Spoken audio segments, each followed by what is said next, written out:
Assalamualaikum. Today we will solve question number 2 of chapter joint and byproduct calculation. इस chapter में मैं सिर्फ और सिर्फ जॉइंट एंड बाय प्रोडक्ट के चैप्टर की कैलकुलेशन करना सिखा रही हूँ। ठीक है जी।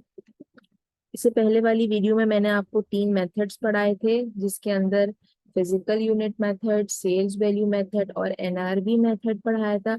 अब हम उसके आगे फर्दर क्वेश्चंस करेंगे और कुछ इम्पोर्टेंट मैं आपको बातें बताऊंगी जो कि बहुत जरूरी हैं हमें मालूम होना जॉइंट एंड बाय प्रोडक्ट का क्वेश्चन सॉल्व करने के लिए। Okay, question number 2। Company manufacture 2 products in a joint process. ठीक है। Total production was 12,000 units, out of which 4,000 units were of product A, half units of both products A have been produced in a month. Okay.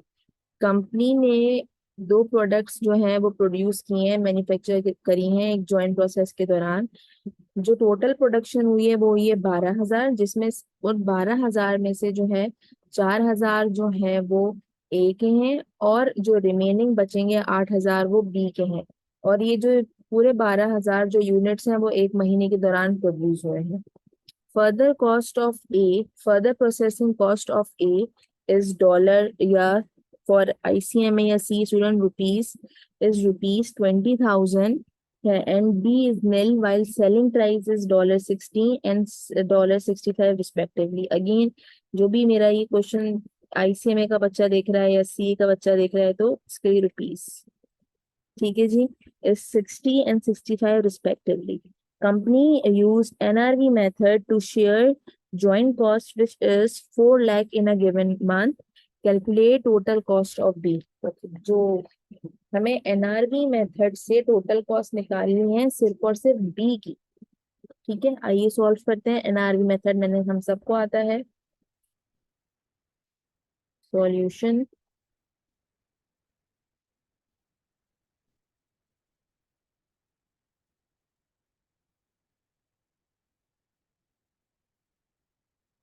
पहले हम इसको selling price से multiply करवाएंगे।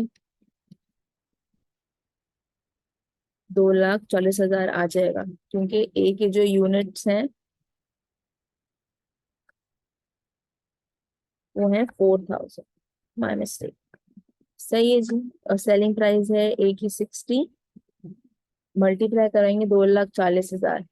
NRV minus cell NR में से हम अपना खर्चा माइनस कर देंगे 20,000, तो हमारे पास बच जाएगा 2,10,000।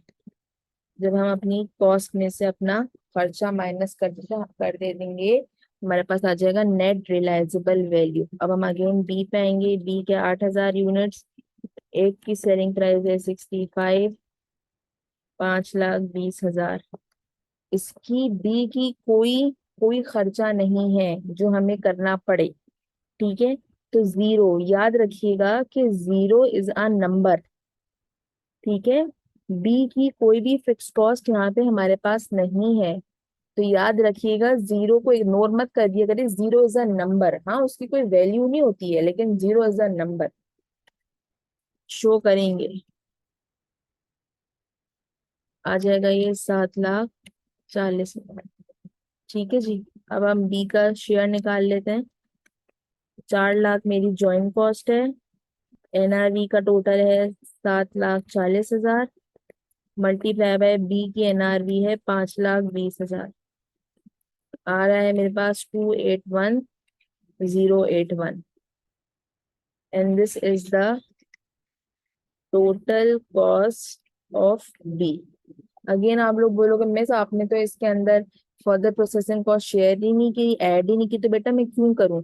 जब उसकी वैल्यू निल है, जब कुछ है ही नहीं, तो मैं यहाँ पे क्या उसका खर्चा, उस पर कोई मजीद उसको संवारने के लिए प्रोडक्ट को कोई खर्चा लगा ही नहीं, तो मैं क्यों ऐड करूं? ठीक है जी।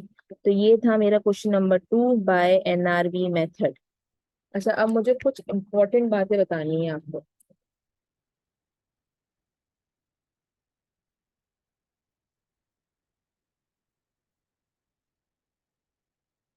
अब जरा गौर से आप लोग सुनो। अच्छा, अब मैं आप एक चीज समझाना चाहती हूँ। फॉर एग्जाम्पल, मैंने इनपुट करे हैं 12,000 liters into the machine, ठीक है, जिससे मुझे ए के 4,000 लीटर्स बना के दिए हैं और बी के 8,000 लीटर्स मेरे बने हैं। सही है। अब ये एक सिनारियो है कि मैंने इनपुट करे हैं 12,000 लीटर मशीन के अंदर और मशीन ने मुझे प्रोडक्ट ए के 4,000 लीटर्स बना के दिए हैं और बी के मुझे 8,000 लीटर्स बना के दिए हैं। तो क्या आप मुझे बता सकते हैं कि कौन सी प्रोडक्ट को बनाने में खर्चा ज्यादा आया होगा, ए पर या बी पर? अगेन ठीक है, जवाब जहन में रखें, बोले कोई नहीं। अच्छा जी, तो क्या आप मुझे बता सकते हैं कि कौन सी प्रोडक्ट को बनाने में ज्यादा खर्चा आया होगा, ए को या बी को? अब दूसरा सिनारियो चलते हैं। इसी तरह मैंने इनपुट करे हैं 12,000 लीटर्स इनटू द मशीन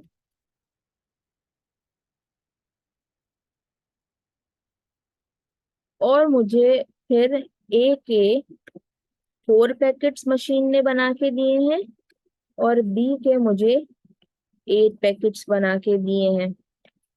तो क्या आप बता सकते हैं कि 4 पैकेट को बनाने में ज्यादा खर्चा आया होगा या फिर 8 पैकेट्स को बनाने में ज्यादा खर्चा आया होगा? ठीक है, अब मुझे पता है कि आप सब कह रहे होंगे कि मिस बी को बनाने में ज्यादा खर्चा आया होगा क्योंकि पहले वाले में 8,000 लीटर्स बने हैं तो ज्यादा खर्चा आया होगा ए के मुकाबिल, और 2 के अंदर 8 पैकेट बने तो 8 पैकेट को बनाने में ज्यादा खर्चा आया होगा। अगर मैं आपको बोलूं कि बी के जो 8 पैकेट्स हैं उनका जो टोटल वजन है, ये जो बी के जो 8 पैकेट्स हैं इनका जो टोटल वेट है वो है 2,000 लीटर्स, और जो ए के जो 4 पैकेट्स हैं उनका टोटल वजन है 10,000 लीटर्स।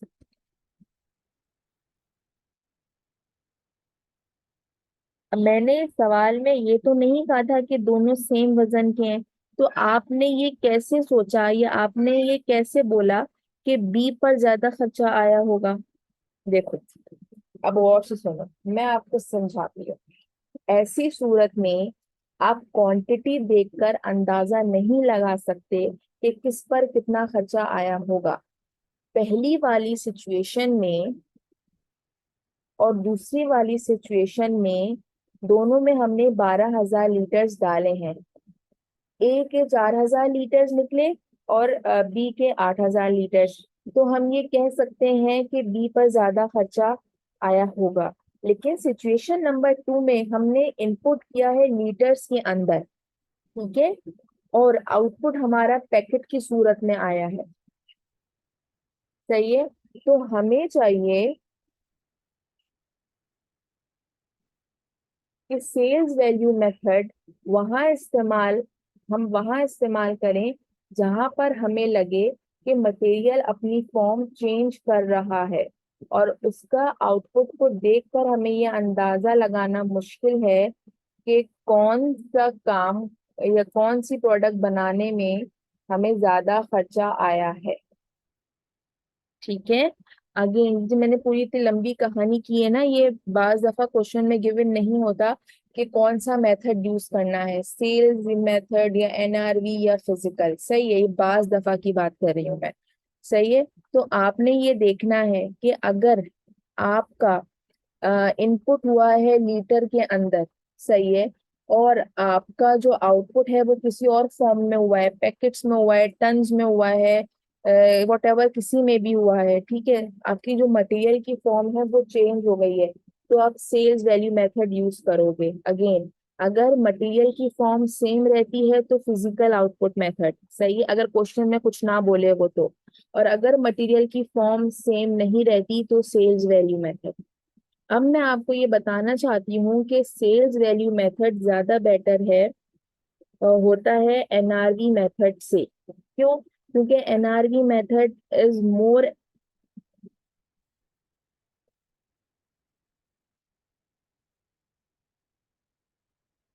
अच्छा, अब मैं ये बताना चाह रही हूँ आप लोगों को कि एनआरवी ज्यादा बेटर है या सेल्स वैल्यू मेथड ज्यादा बेहतर है।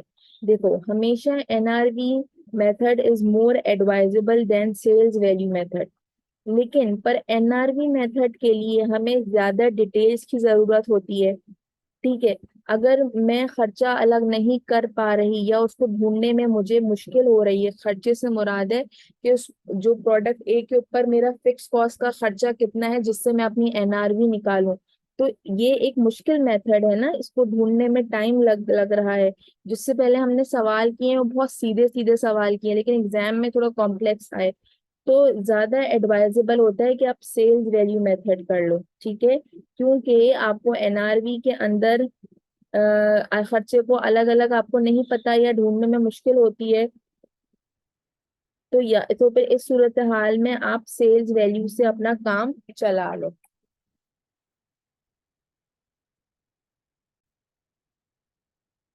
अगेन, अगर क्वेश्चन में मटेरियल अपनी फॉर्म सेम रखता है तो फिजिकल मेथड, अगर वो अपनी फॉर्म सेम नहीं रखता तो सेल्स वैल्यू मेथड या एनआरवी मेथड।